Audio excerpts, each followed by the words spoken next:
ফাইলাহুকুম ইলাহুম ওয়াহিদুন ফালাহু আসলিমু।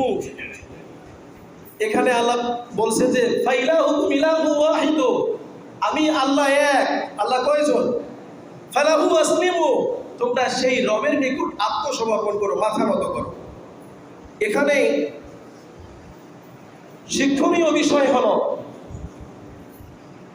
আমরা আসলে আল্লাহকে সন্তুষ্ট অর্জনের লক্ষ্যে পশু কুরবানি করি, ক্রয় করি, জবাই করি, ঠিক আছে। কিন্তু আমাদের সমাজের মধ্যে অনেক মানুষ, অনেক শ্রেণীর মানুষ আছে, প্রকৃত তার অন্তর, তার দিল খোলাসা নাই।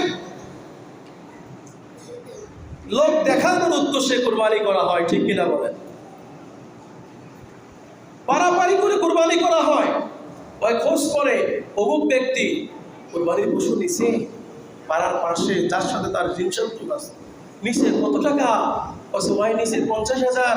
আরে লাগাও 1 লাখ, আমাকে 1 লাখ দিয়ে নিতে হবে, ওকে দেখাইতে হবে, ওর থেকে আমি বেশি পারো, ঠিক কিনা বলেন? আল্লাহ বলছে আমি এক আল্লাহ, সেই রবের নিকট তোমরা আত্মসমর্পণ করো। কিন্তু আল্লাহর সাথে আমরা মানুষকে সমকক্ষ করলাম, ঠিক কিনা বলেন?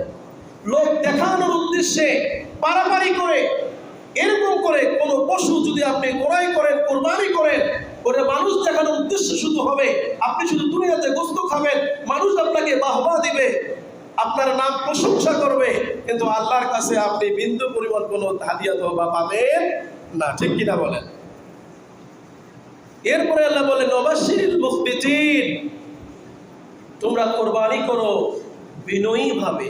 যেটা বললাম, অহংকার করে, গৌরব করে, পারাপারি করে কুরবানি করে কোনো লাভ হবে না। আমাকে আল্লাহ তাআলা যতটুকু সামর্থ্য দিয়েছে, ততটুকু ওই পরিমাণ থেকে সুন্দর একটা উৎকৃষ্ট মানের পশু কিনবো, আল্লাহকে খুশি